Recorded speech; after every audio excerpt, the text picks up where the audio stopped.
October 1955, the South Pacific. A small trading vessel called Joyita sets sail on a calm morning and vanishes without a trace. 5 weeks later, she's found adrift, half sunk, her decks empty, her clocks frozen at 10:25. No crew, no lifeboats, no sign of struggle, just silence. And the haunting question, what really happened aboard the Joyita? Welcome back, everyone.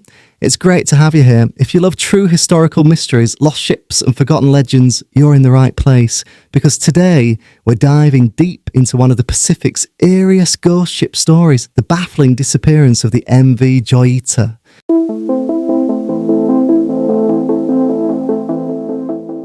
The MV Joyita was never meant to be famous. She was a small trading and passenger vessel, just over 70 feet long, built in 1931 in Los Angeles.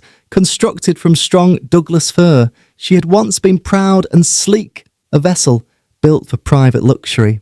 But by 1955, her best years were long behind her. Time, the sea and misfortune had turned her into something else. A ship with a reputation, whispered about in island ports. Sailors called her the Unlucky One.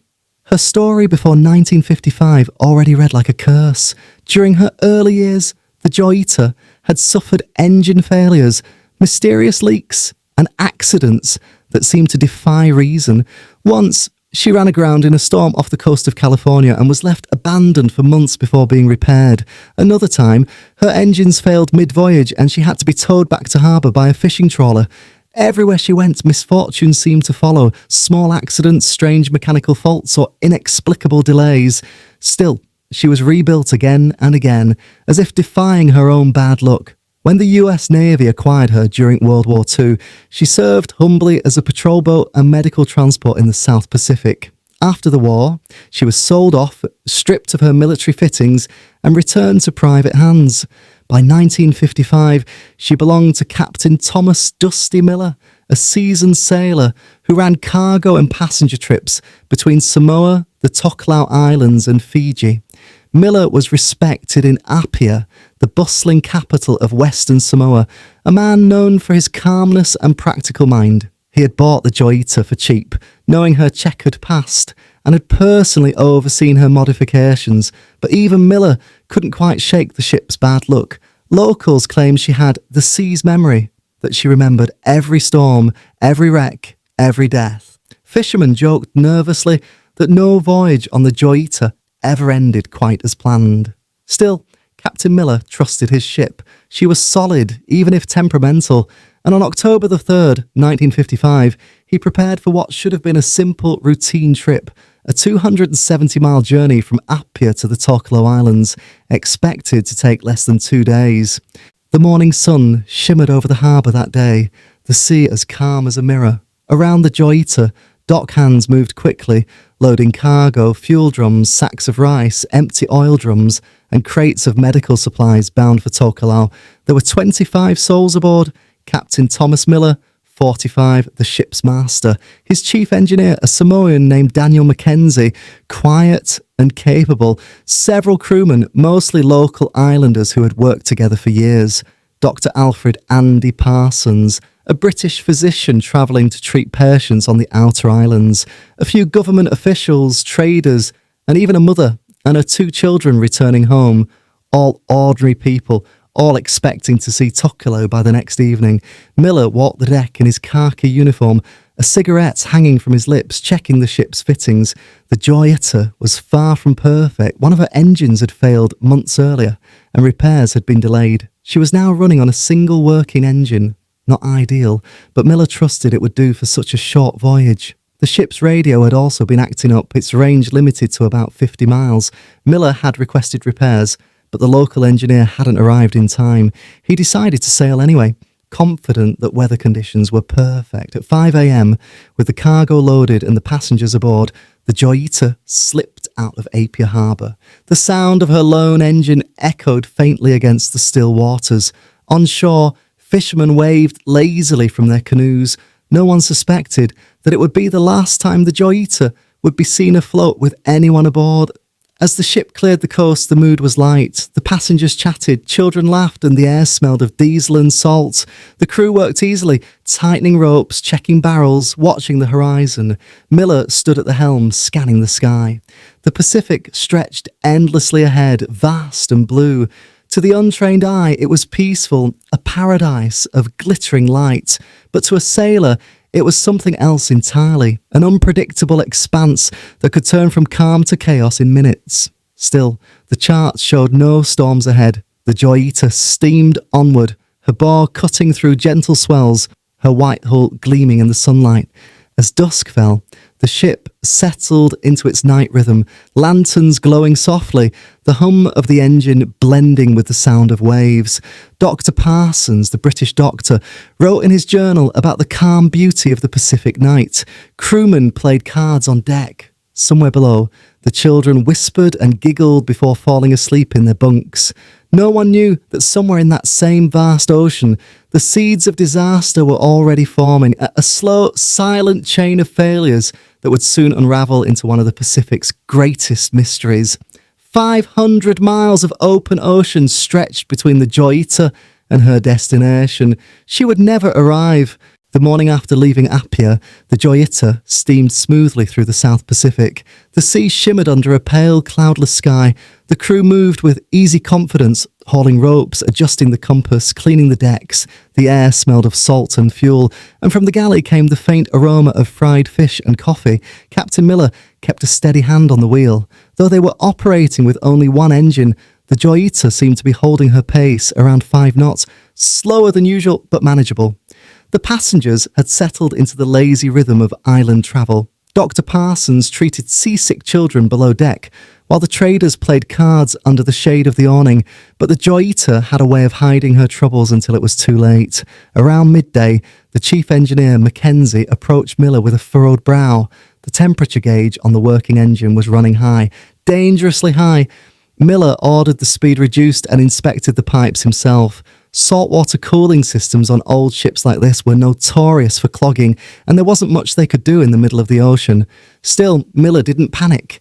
He had dealt with worse. The Joyita's other engine had failed months earlier, and he had coaxed this one through hundreds of miles of rough weather since. "She's a stubborn old girl," he said, tapping the bulkhead, "but she'll take us home." The crew trusted him, and perhaps that trust blinded them to the slow, creeping signs of trouble. By late afternoon, clouds began to gather in the west. Not storm clouds yet, just long, grey streaks like brushstrokes across the horizon. The wind picked up slightly, carrying with it a chill from the deeper ocean. A light drizzle began, the kind that soaks into clothes and wood, making everything damp. The Joyita rode the swell awkwardly, with her cargo unevenly distributed, especially the empty oil drums stacked high at the stern. She had a slight list to port. Nothing dangerous, Miller thought, but he made a note to adjust it later. That adjustment would never come. As the drizzle thickened into a fine, steady rain, Miller decided to check the radio. They were well beyond Apia's range by now, but he wanted to make contact with Tokelau's small station. He and the radio operator, a young islander named Samuel, tried repeatedly to send a signal. Static hissed back, nothing more. "Try again every hour," Miller said. "We'll get through eventually." But they never did.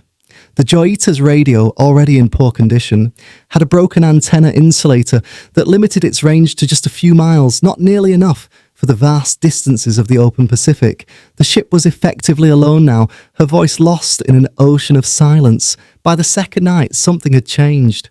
Dr. Parsons noted it first, a low, rhythmic thudding beneath the floorboards of his cabin, like a heartbeat gone wrong. The engine sputtered occasionally, coughing out bursts of smoke that hung low and oily over the deck. Mackenzie was in the engine room constantly, sweating in the heat, tightening bolts, wiping grease from his hands. "The cooling system's failing," he admitted to Miller, "and we're losing fuel pressure. I can keep her going, but not forever." Miller nodded grimly. "Do what you can. We'll keep her nose steady." That night, the sea began to swell. The gentle ripples of the first day gave way to long, rolling waves that lifted and dropped the Joyita in slow, heavy arcs. The creaking of the wooden hull grew louder, more insistent. Rain fell harder, tapping against the windows like fingers. The passengers grew uneasy. The mother with the two children asked Dr. Parsons if they were in danger. No, he said, forcing a smile. Just a bit of bad weather. Nothing to worry about. But even he could feel the tension, that strange shift in the air when something is about to go wrong. At dawn on the third day, the Joyita was far off course. The compass had begun to spin erratically, likely due to a malfunction in the electrical system. Miller tried to correct for it, estimating their position by the stars when clouds allowed, but the Pacific can be deceptive. Its vast, featureless expanse can make even an experienced navigator feel blind. The ship listed harder to port now, nearly 5 degrees, and Miller realised that water was entering the hull. He ordered the bilge pumps started, but the crew reported they weren't working. Electrical failure. The leak was small at first, a slow seep through a corroded pipe or a loosened seam near the engine room, but on a ship like the Joyita, small leaks could become fatal. Miller ordered the men to begin bailing by hand, using buckets and basins. The passengers joined in too, forming a weary chain on deck. Rain hammered them as they worked, lightning flashing faintly over the waves. Still, the captain refused to panic. "We'll keep her afloat," he shouted over the wind. "She's built of solid timber. She'll never sink completely." And he was right. The Joyita was built with buoyant materials that made her nearly unsinkable. But what Miller didn't know was that this very design would soon become both her salvation and her curse. By nightfall, they were adrift. The engine coughed its last and died with a deep, final shudder. The silence that followed was heavy, broken only by the sound of waves slapping against the hull. The lights flickered out. The ship was swallowed by darkness. In that blackness, the crew and passengers could hear it, the faint, eerie sound of water trickling into the lower compartments. The Joyita began to tilt even more, the deck slippery and uneven. Somewhere in the shadows, a child began to cry. Captain Miller gathered everyone in the mess hall, a lantern flickering in the centre of the room. His face was calm but pale. "We've lost power," he said, "and the pumps are gone. But listen to me, this ship won't sink. We'll drift until daylight, then I'll try the radio again." He pointed toward the lifeboats secured to the sides of the ship. "We don't abandon her unless we absolutely must. Understood?" Heads nodded. The sea roared outside. That night, the Joyita drifted helplessly through the vast, dark Pacific, a ghost ship in the making, though no one aboard yet knew it. When word of the discovery reached Samoa, the newspapers exploded with speculation. The most popular theory at first was piracy. The South Pacific had a history of small-scale hijackings and thefts. Maybe smugglers had boarded the Joyita, taken the valuable cargo, and killed or kidnapped the crew. But that theory didn't hold. The ship's cargo was still there. Medical supplies, timber, empty drums, even a few crates of food. Nothing had been taken except the navigational equipment and lifeboats. Another theory emerged, an electrical failure. Perhaps the flooding had shorted the ship's systems and caused panic in the dark. The crew, thinking the ship was sinking, might have launched the lifeboats too early, unaware that the Joyita could never fully sink. But that raised another question. If they abandoned ship, why weren't they found? The weather was relatively calm in those days. No record of a major storm. Lifeboats could have survived for days, even weeks. Yet no bodies, no rafts and no wreckage were ever found. It was as if the entire crew had vanished into thin air. Investigators studying the Joyita noticed something unusual in the engine room. The fuel lines had been cut cleanly, not torn, not corroded. Someone had deliberately sliced them. Why? One theory was sabotage. Perhaps a crewman, fearing an explosion from the overheating engine, cut the lines to prevent disaster. Another theory, darker still, was that the cut lines were meant to cripple the ship on purpose. But who would do that, and to what end? The more the investigators studied the ship, the stranger the evidence became. The emergency generator had been connected improperly, suggesting someone had tried and failed to restore power. A revolver belonging to Captain Miller was found in his cabin, still loaded, and yet, in all that chaos, someone had taken the time to arrange the medical supplies neatly in the galley, as though preparing for the wounded. It was as if the final moments aboard the Joyita had been filled with confusion, panic, and order overlapping, reason and fear intertwining. When the Tuvalu towed the Joyita back to harbour, crowds gathered along the Samoan docks to witness the return of the missing ship. People whispered as the tilted vessel appeared on the horizon, her white paint blistered, her name half faded, a ghost emerging from the deep.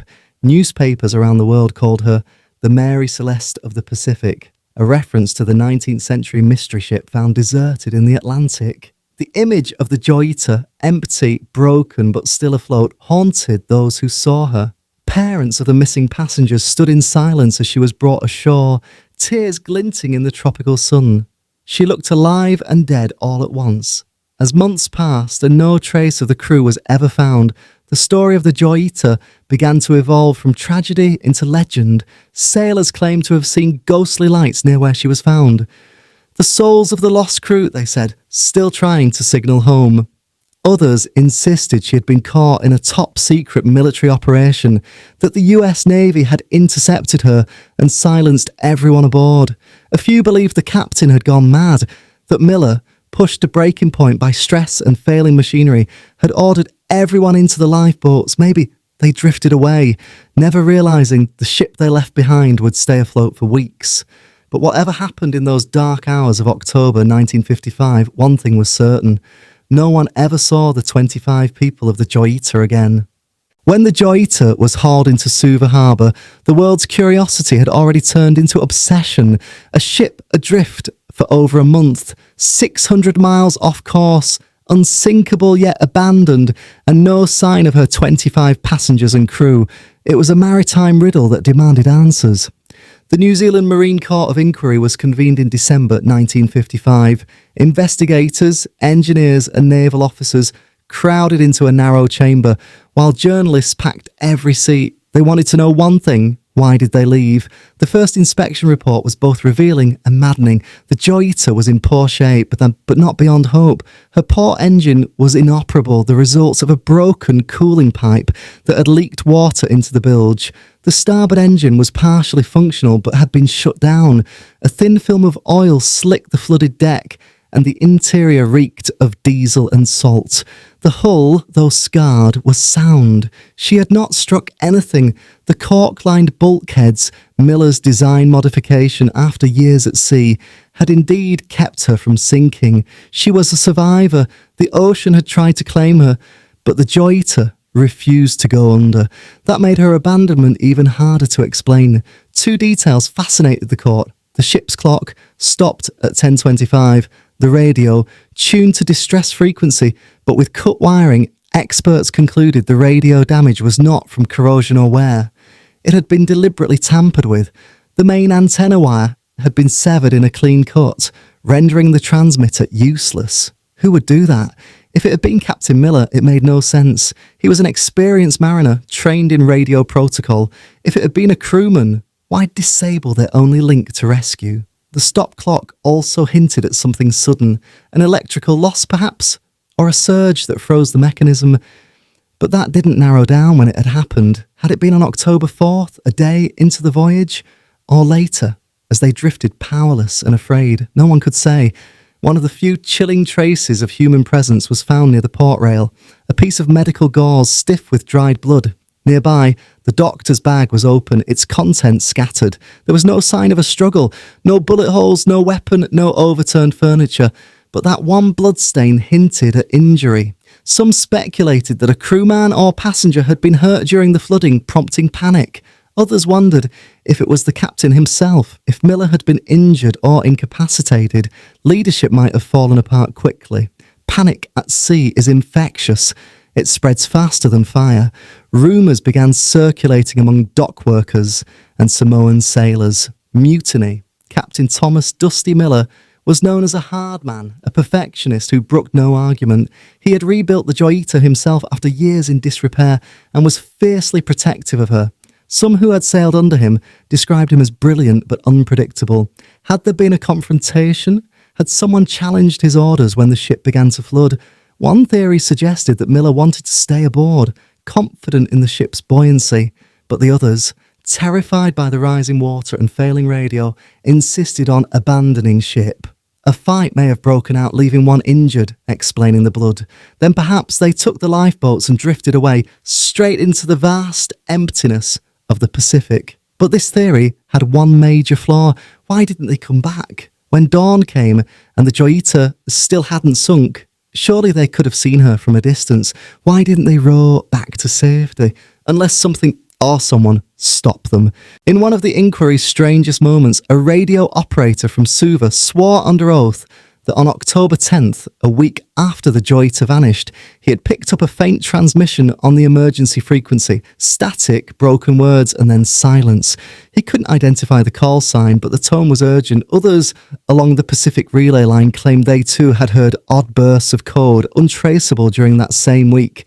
Could the Joyita's crippled radio have somehow sent out fragments before dying completely? Or had survivors on a lifeboat been trying to signal for help?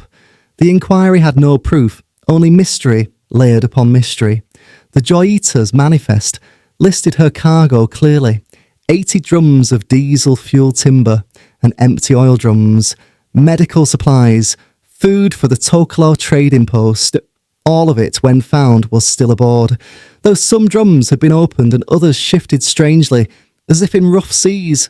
But in the captain's private ledger, investigators found a note suggesting he was also carrying unregistered cargo, possibly pearls, money, or even weapons.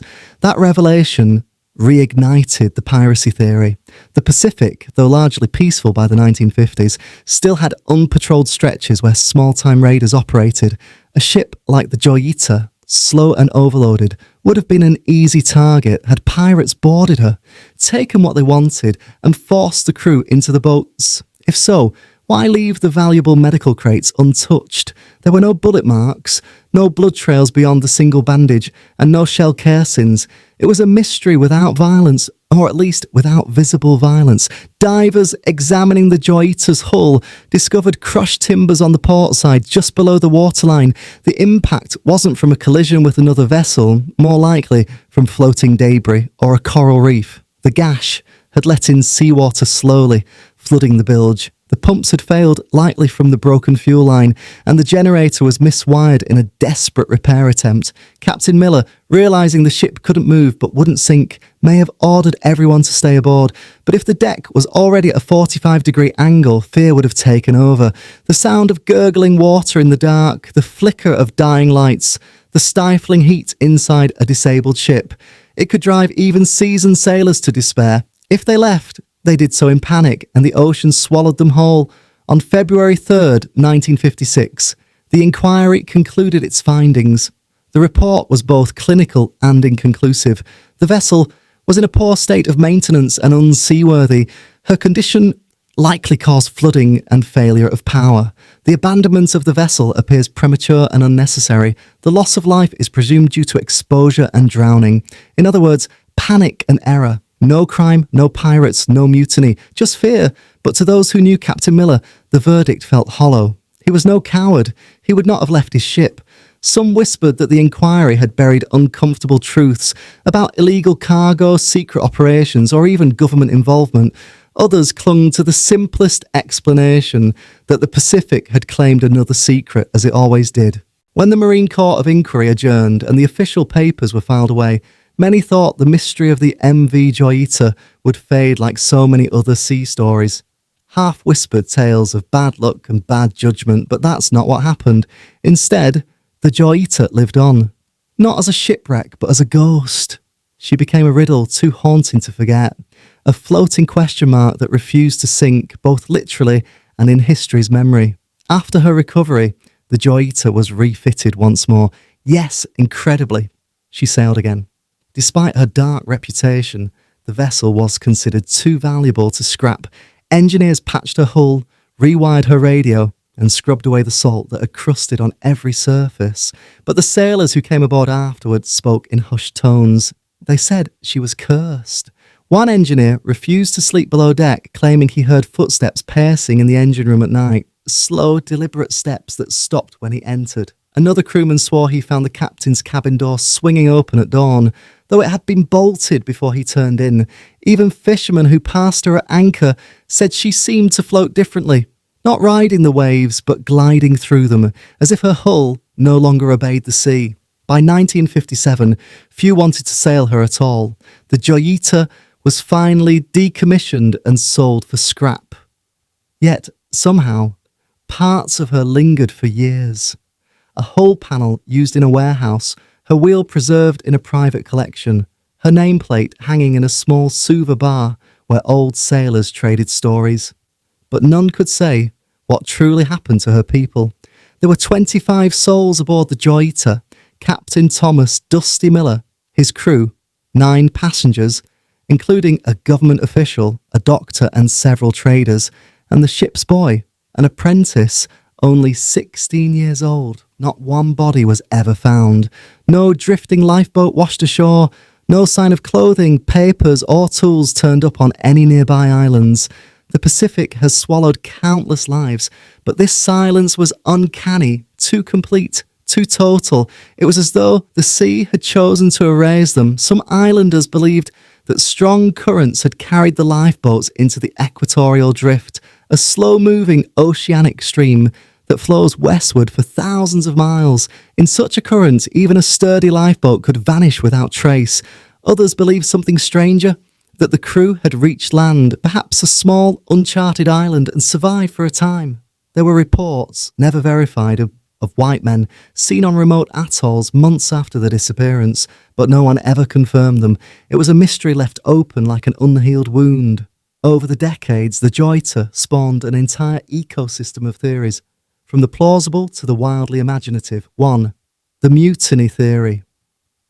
A long-standing favourite, the crew mutinied after Miller refused to abandon the flooding ship. But the lack of violence, the missing weapons, and the captain's reputation for calm leadership all contradicted that idea. 2.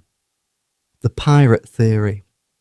In the post-war Pacific, small-scale piracy was not unheard of, yet the Joyita's cargo remained largely intact. Strange behaviour for thieves. 3.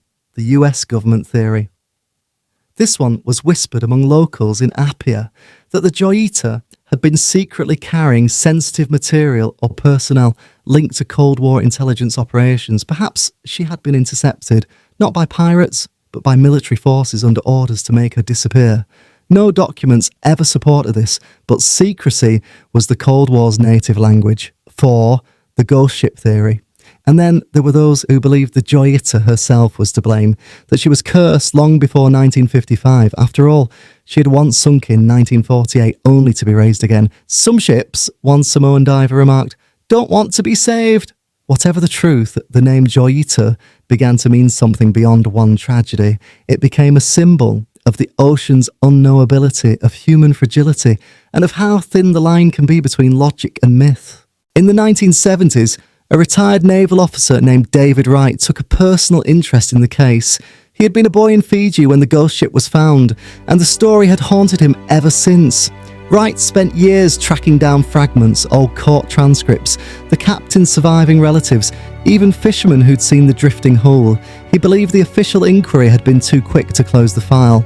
His conclusion, published privately in a small maritime journal in 1978, was chillingly simple.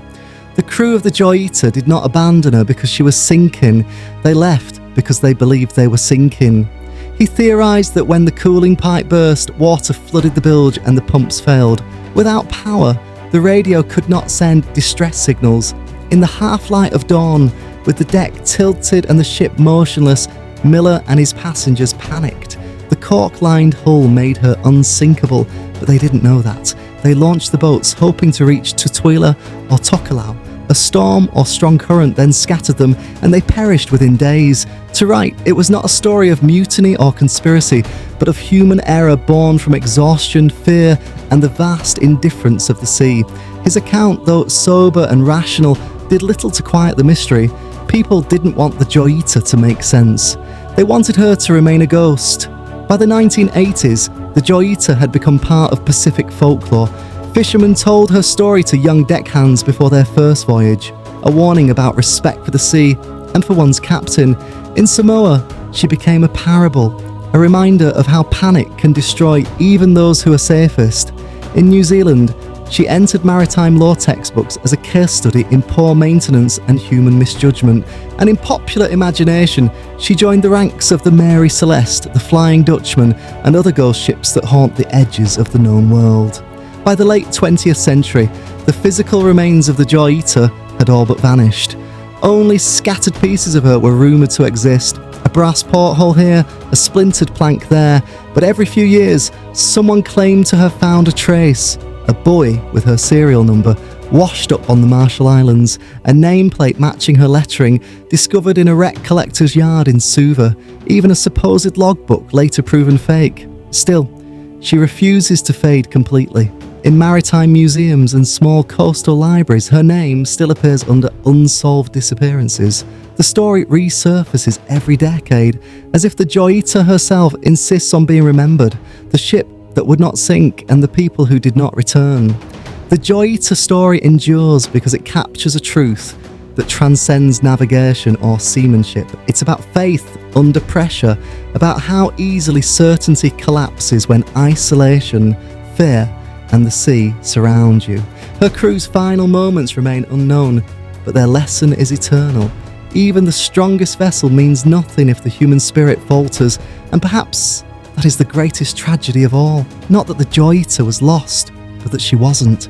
She came back silent and empty, carrying the weight of those who never would. The Joyita was found, but her people never were. No bodies, no clues, just an unsinkable ship that refused to stay silent. Was it mutiny, pirates, panic, or something far stranger?